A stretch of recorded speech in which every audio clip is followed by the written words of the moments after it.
What is going on, everyone? Welcome back to the RBI podcast. My name is Richie. I am your host. We are on episode number 13, Lucky 13. Spring training is here.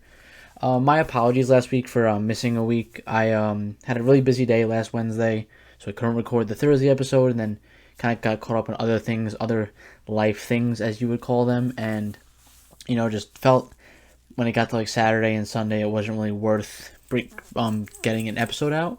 So not a lot even happened. A lot I'm actually going to talk about today. So yeah, just follow me on TikTok at RBI Pod. Follow me on Twitter at RBI Pod, Instagram at RBI Pod, YouTube RBI Podcast. And like I said, my apologies for that because it's getting to a really big time for the year. Baseball's coming. We're under, I think, we're close to games. Friday, I think Saturday, there's games. So let's get right into it. We got opt-outs and free agents, the richiedordas contracts, some starting pitchers that are injured. We got Carlos Beltran getting a job with the Mets, and we got the X Factors for the NL Central. So we're going to get right into it with opt-outs and upcoming free agents. First guy I'm going to talk about, the big boy, Shohei Ohtani. Ohtani, we heard a press conference, he said, right now I'm an Angel. Not the greatest thing you want to hear if you're an Angel fan, but I literally wrote, oh boy, Angels. The writing seems to be on the wall unless they win 100 games out of nowhere, which it's probably not going to happen. They're probably the third best team in their division at best. Mike Trout says he's going to do everything possible. But when you get situations like this, you don't want to lose your star player. In this scenario, though, you've done nothing to help Mike Trout, so why should Shohei Ohtani think otherwise? Teams like the Dodgers, teams like the Padres, teams like the Mets, teams like the Yankees, teams like the Cubs even, are going to give him offers that he's not going to turn down, and I don't blame him. The Yankees and Mets would be a little tougher. We spoke about this because I think the furthest he went was Chicago. He didn't want to go east. I don't know if that's changed. Money talks. But at the same time, kind of the Trey Turner situation, quote-unquote situation, he went to the Phillies because he wanted to be on the East Coast. He could have easily stayed on the West Coast with the Dodgers or the Padres or anyone else is going to offer him money because he's that good of a player. Ohtani is a once-in-a-generation player. He's going to get $500 million. I don't want to say regardless of what he does this year, but his floor is kind of high just for the fact that if he doesn't hit well, he might be pitching well. If he doesn't pitch well, he might be hitting well. The Angels got to find a way to lock this guy up. I don't think they're going to do it. And it's a shame because you literally have the two best players in baseball and you can't even crack 80 wins. And I don't know why. I don't know how that even happens. But it has happened and we can't change it. So Shohei Ohtani, that's some news on him. He said, like I said, focusing on this year, the whole cliche, right now I'm worried about baseball, yada, yada, yada. Right now I'm an Angel.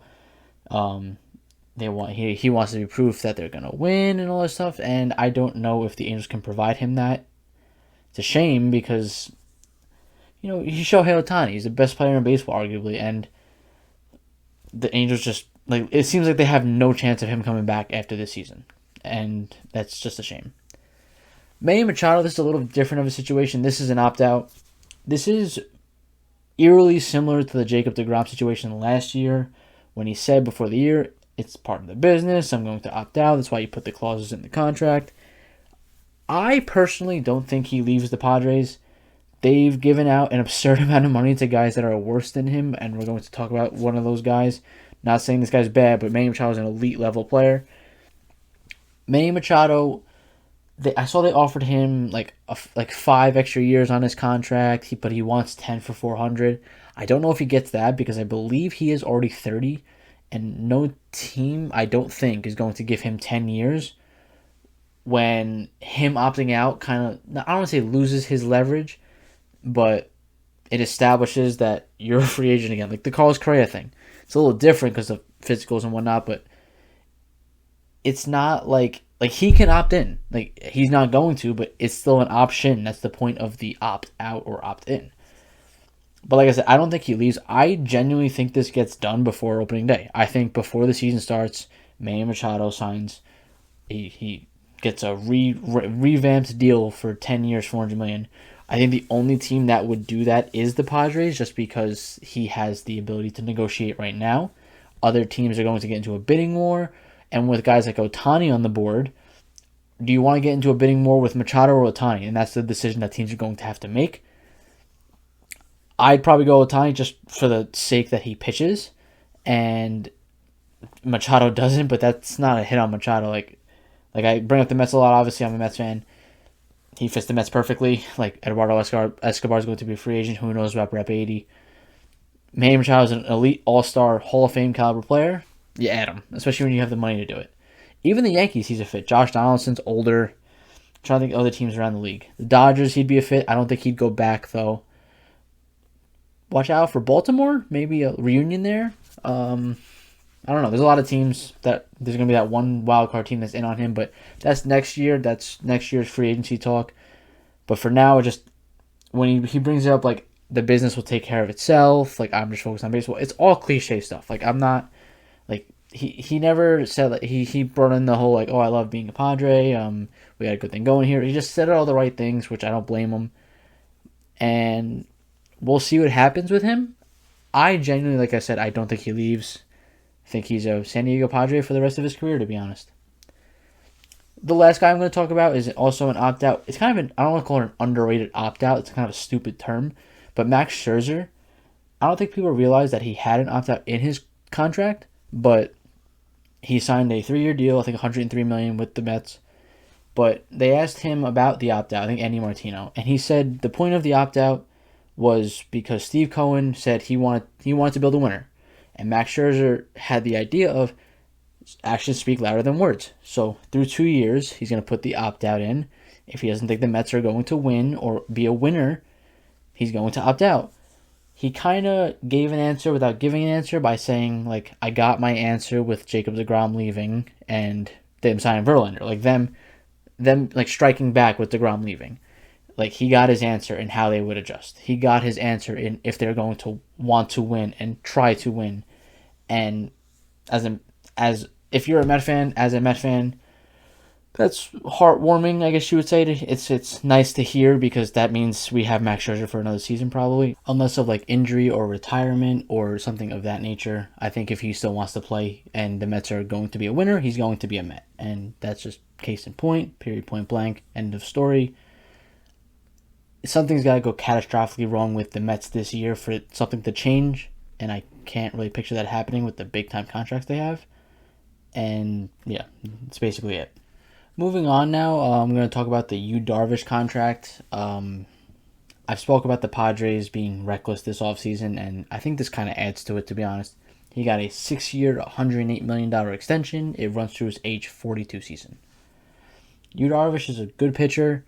He's known for having 17 pitches. He pitched well in the playoffs last year as well, but Darvish, like, how many guys in Major League Baseball are age 40 right now? Like, pitching. Like, Rich Hill, I think Verlander are the only two notable ones. And Justin Verlander is a Hall of Fame level player. Rich Hill is not, and it shows. And if you're paying a guy the money that Darvish is making at 42 for something in the middle of that, it might not be worth it.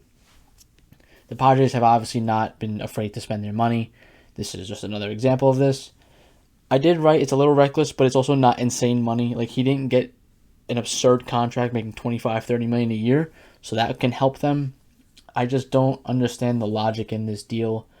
Darvish is 36, 37.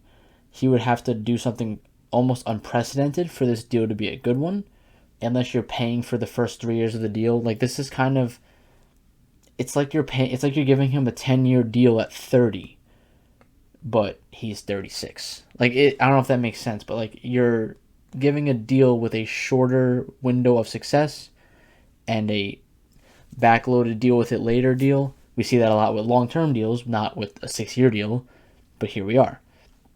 The Padres have a rotation now of Darvish, Snell, Musgrove, Seth Lugo's an option. They just signed Michael Wacha. That was a pretty good move in my opinion. Good, solid, like, depth guy that can kind of hold you over if you need. Nick Martinez is an option, so they got options. I'm forgetting someone probably. They lost Sean Manaea, but he was bad for them last year anyway. Darvish, like I said, he's a good pitcher, but I don't know if I want to pay him until he's 42 years old, because then in 6 years, when you have to pay some random guy more money, like a Cronenworth or a Ha-Seong Kim, I mean, those guys aren't going to get big money. Maybe Cronenworth if he continues to progress. Like Tatis is under contract. Machado, we'll see.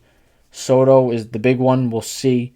But those contracts won't be affected by this contract. That's the only thing. That's another thing I will say is that the money is, like I said, it's not crazy high. I think it's just paying multi like double-digit $1 million for a guy that's 40 and up 3 times. It's a little much for me unless you have like the Mets have Verlander, but it's a 2-year deal. There's not a lot of risk in a 2-year deal because even if he's bad, it's a 2-year deal. You're not locked in for 5, 6, 7, 8 years. Like we saw that with the Corbin deal and the Strasburg deal and how badly those have aged. Because those are 5-year deals, 6-year deals, 7-year deals. That's why a lot of people give Garrett Cole crap, even though he's a pretty damn good pitcher. Because it's a 9, I think it was a 13-year deal he got. Something absurd like that. I don't know. I don't love the contract, but I've said that a lot about the Padres this offseason, and they might honestly have the best team on paper in the National League. Look up and down that lineup. Look at that rotation.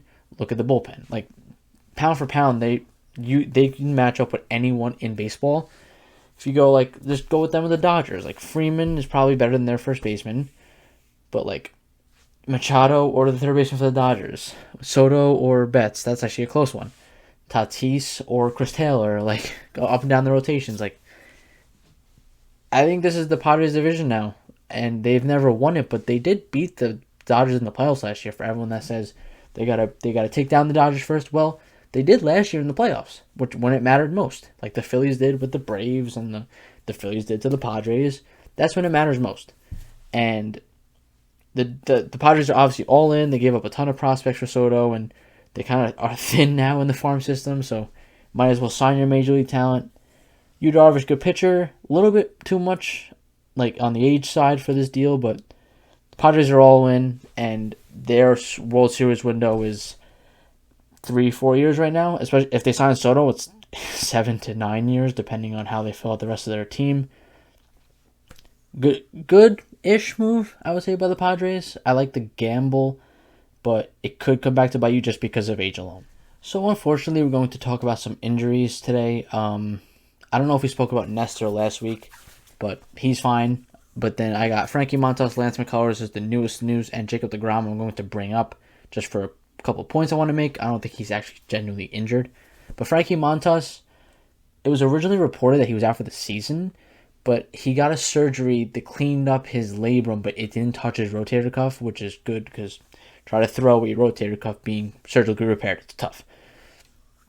Better than expected. He's expected to resume throwing in 12 weeks, so that'll put him around, where are we? February 22nd, March, April. So June-ish, I would say, when he starts to throw.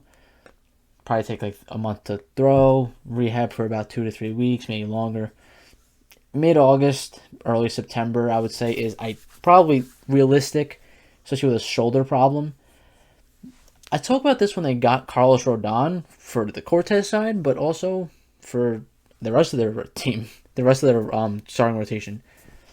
They weren't banking on Frankie Montas being like an elite pitcher for them. He was their 5, and I'm pretty sure he's got like ace stuff. Like they have Cole, Rodon, Severino, and Cortez. That's 4 right there. Their 5 now is probably, I would assume, Domingo Germán or Clark Schmidt. Not really sure where they want to go with that. Maybe they sign like a veteran guy that's out there right now. I don't know if anyone's left. But it looks like he's going to be coming back. I don't know how much of an impact he has on the roster this year because by the time he gets back, it's going to be middle of the pennant race. The Yankees will be in it. They'll be in the pennant race, and they'll have their 4. If those 4 stay healthy, they're going to win the division, I think. But it's different than years past. Usually they have like the big bopping roster, the big bombers. Now they got Judge, Stanton, and pitching. And kids. They got Volpe, they got Peraza, they got Cabrera. So a little different Yankee look this year, and I kind of like their roster a lot. I like the way they're constructed. Montas, like I said, he's got ace stuff, but he doesn't really have too much pressure on him because he wasn't expected to do much. We'll see where that goes. Lance McCullers, this is a shame. Strained muscle in his pitching arm. He's going to. He said opening day is out of the question. He said it's tough, like rehabbing again. He had a long road to recovery from Tommy John a couple years ago. Pitched well last year. pitched in the World Series. Didn't do that well, but they won the World Series. This guy was a couple years removed from like being a really important piece to the playoff roster, and now he just can't stay healthy. I did write the Astros will be fine because if this is just truly a strained muscle, he'll be back in like a month. They have Urquidy, they have Garcia, they have Valdez, so the pitching will make up for it. But it's kind of key for him to be healthy for the stretch run because Verlander isn't here anymore. And like I said, those three guys, after that, it gets a little thin. We'll see. They also signed Christian Javier to an extension, which is something the Braves would do, but, it worked. McCullers is a good pitcher, but it's tough to get a read on him because of the missed time. And it's just, like I said, it's a shame when anyone gets hurt. Like, it's a shame when guys consistently get hurt. Like we saw it with Steven Strasburg. I'm actually going to talk about him as well. But we see it with a lot of guys. We saw it with, like in basketball, Greg Oden, Brandon Roy. We've seen it. And it tarnishes careers on accident. Like, I think injuries can be your fault, but most of the time they're not. And for this case, it probably is not McCullers' fault. It's just the Astros can hold. They'll be fine. Like, don't worry, Astros fans. Your team is loaded. You had a stud lineup and added Jose Abreu. You're fine. But the starting pitching is a little thin at the depth spots, but they've found ways before to get through it, and I have no doubt they'll do it again. Their bullpen is still great. Maybe they get up to a little bit of a tough start, but it doesn't matter how you start, matters how you finish, and they've finished on top 2 years out of the last 6. They'll be fine, the Astros, but it's a real bummer for McCullers. Before we get into DeGrom, I'm going to talk about Steven Strasburg. Had a setback in a bullpen and is going to miss the start of the season with, I think, nerve issues.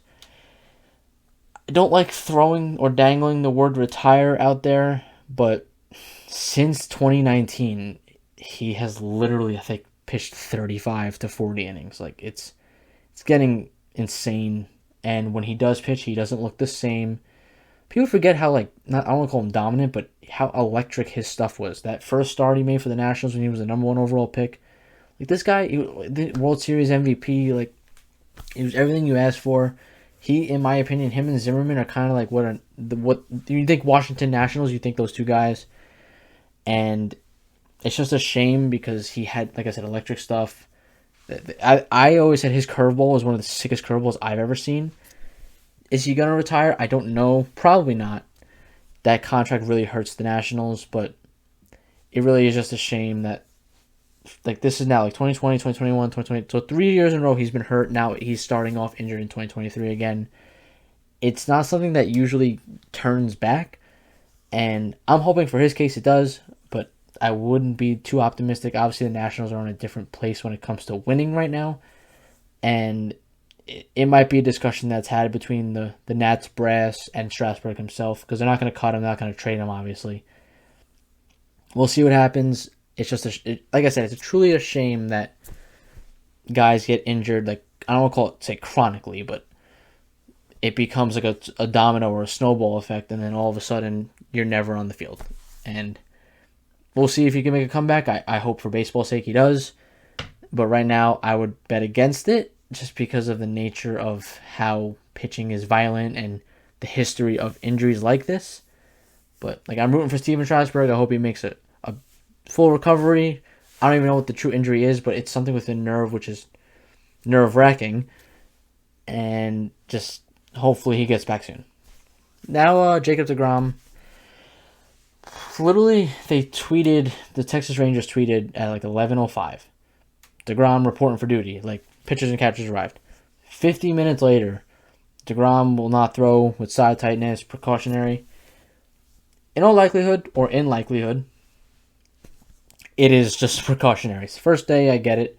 I remember growing up in the cold, you get a little tight. The problem with this is just, we've seen this movie before. I've seen it with the Mets multiple times. He misses one start with elbow soreness, is back. Then he misses another one with hip tightness, is back. It's just like, it's like you're always walking on eggshells with this guy, and When you gave a guy a 5-year massive contract, which he deserved, I'm not saying he didn't deserve it, the Rangers should have paid him. This is what comes with it. He can be healthy the entire season, and you won't trust him to stay healthy because of the last couple of years, because of the missed starts, the missed throwing sessions, the starts scratched or moved back. Like, it's always something small that makes you worry. Obviously, like the start of last year, he missed with the shoulder injury. The end of 2021, he missed with the elbow problem. So he's had big injuries, like missing bulks of time. But in the last couple of years, he's had these like nagging things that make him skip a start, move a start. And it's just, when, like, as a Ranger fan right now, it's nerve-wracking because when you see every fifth day DeGrom's pitching, it's almost like you're holding your breath that he's going to make the start, when you should be like, okay, cool, we got Jacob DeGrom on the mound. It's win day. And like, I hope he stays healthy. As a Met fan, I hope this guy wins Cy Young. He was great for the Mets, and I have nothing against him. But like DeGrom, this is what comes with the territory with him right now. If he goes out and makes 35 starts, I wouldn't be shocked. I really wouldn't. But like I said, it's just going to be like an eggshell walking, just like thin ice type thing that fans are going to feel, and the coaching staff and the front office is going to feel with this guy, unless he puts together like 2 straight 30 start seasons. Then you'll be like, all right, he's back. Even one 30 start season, he's back. This guy's the best pitcher in baseball when healthy, and like I said, if he's healthy, the Rangers like have a shot to make the playoffs, because you have a guy this dominant every fifth day, you're giving yourself a chance. Before we get into the X factors of the week, I want to talk about Carlos Beltran a little bit. Remember in 2020 when Carlos Beltran was the New York Mets manager for about 16 minutes? I do too. Then the whole cheating scandal came out and things went sideways, and he got fired before he even made his first appearance as a manager. Now he's back with the Mets. He's a special assistant, I think, to Billy Epler. I saw he turned down in-dugout jobs with other teams because he didn't want to have that everyday thing. He wanted to be more of a front office role. I think that's for now. And this is the point why I want to talk about this. Are the Mets grooming him for a manager position in the future? Buck Showalter is not a young guy. He proved he was a good manager last year. Hopefully, if you're a Mets fan, he does good again this year, and the Mets do good again. And he manages until he doesn't want to manage anymore, and not until the Mets have to fire him. I think this is like a story within a story. Like, Beltran got this job. I think he's under Epler's wing. He's under Steve Cohen's wing. They're going to test the waters a little bit with him to see if he can be a manager for them.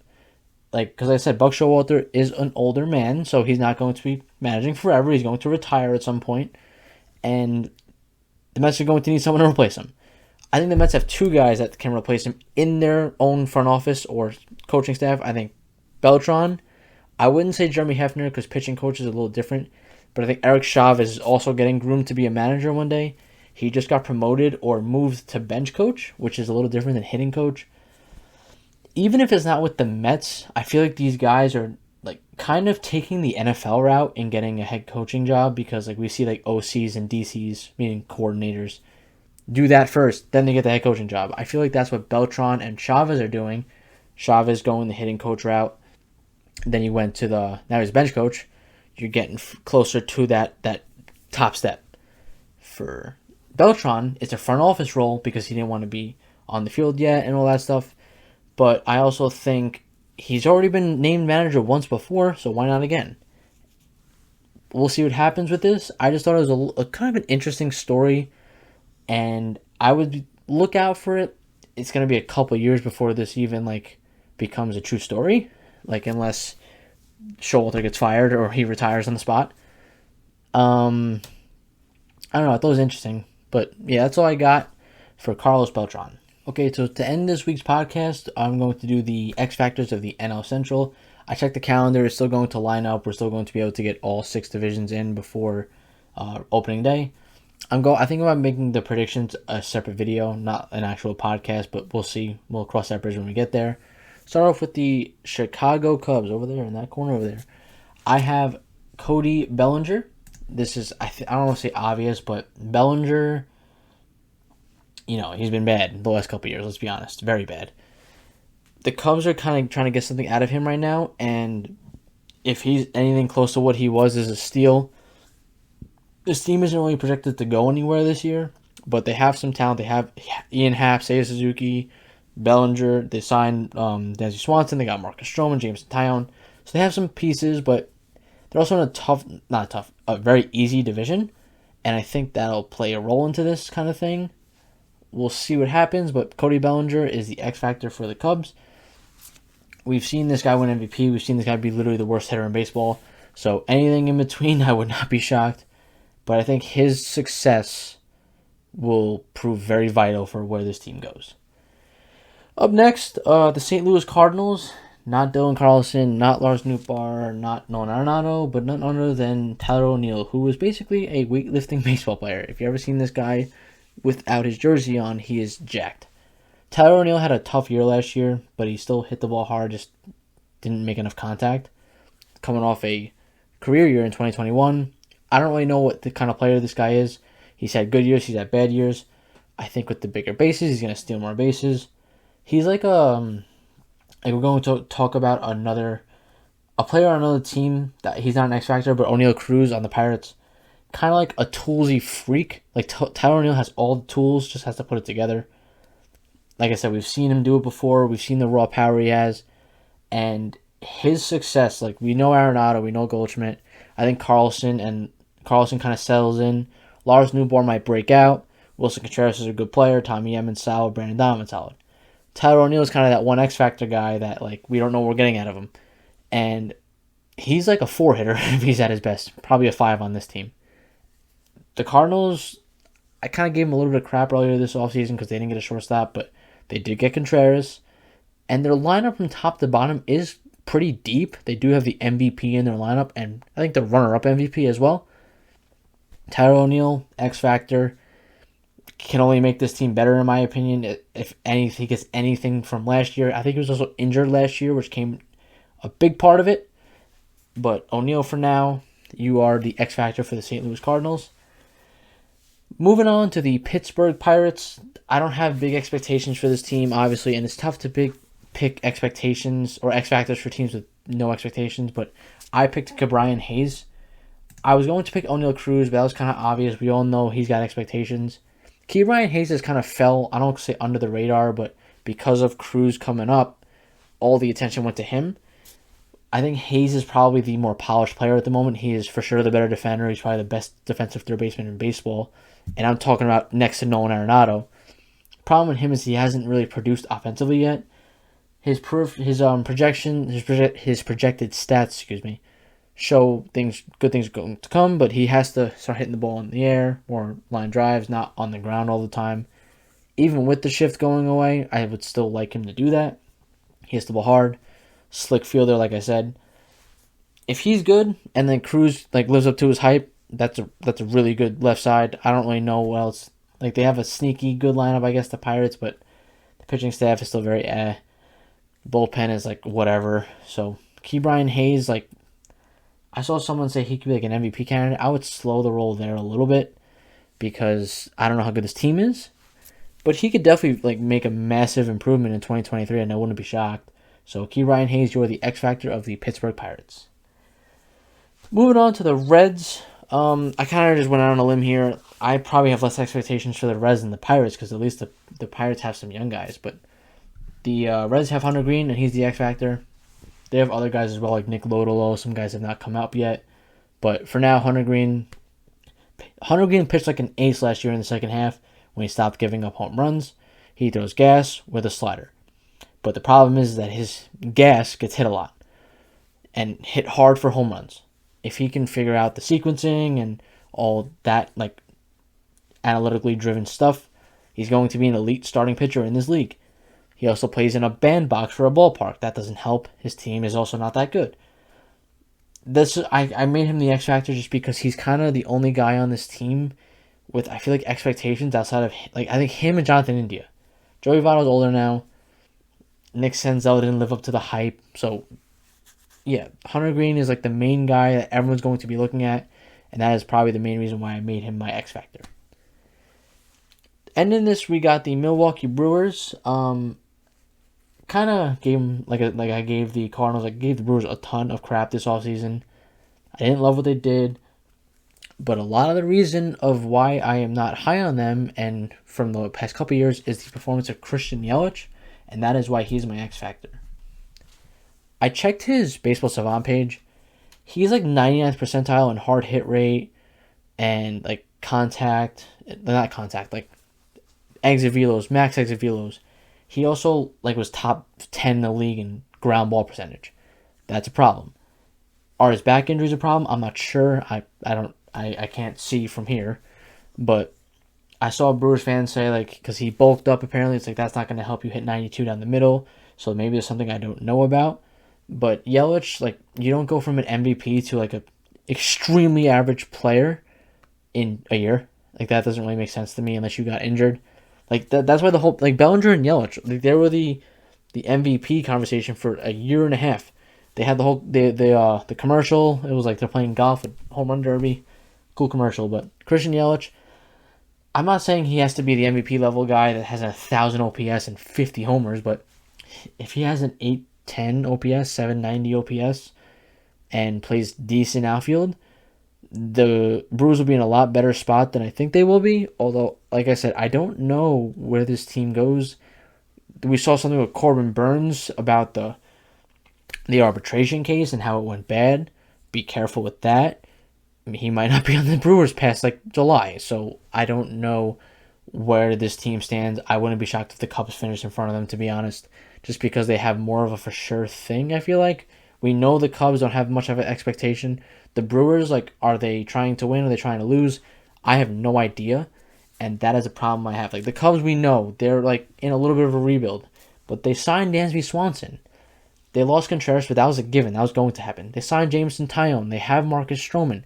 The Brewers lost, like I said last week or 2 weeks ago, Renfroe and Wong, but then they traded for William Contreras. Corbin Burns hates the Brewers now, apparently, and it's just a weird situation going on there. They also traded Josh Hader last offseason, which did not do good in the clubhouse, from what we know. I don't want to bash on this team too much, but they have a lot of talent, and they just seem to not want to push forward with it, and I don't get why. But yeah, so those are my X factors of the NL Central. Okay, that's going to wrap up today's video. Thank you guys for following me. I've gotten some more views on shorts and TikToks and YouTube and all that stuff, and I really appreciate you guys starting to subscribe to me more, follow me more, and like I said, follow me down here, Instagram, Twitter, TikTok, and YouTube at RBI Podcast, daily content every day. I started doing top 10s on YouTube. If you haven't seen that yet, if you're not on TikTok, you can catch it there. But besides that, I will see you guys next week. We're getting closer to the season, so get ready. Peace out.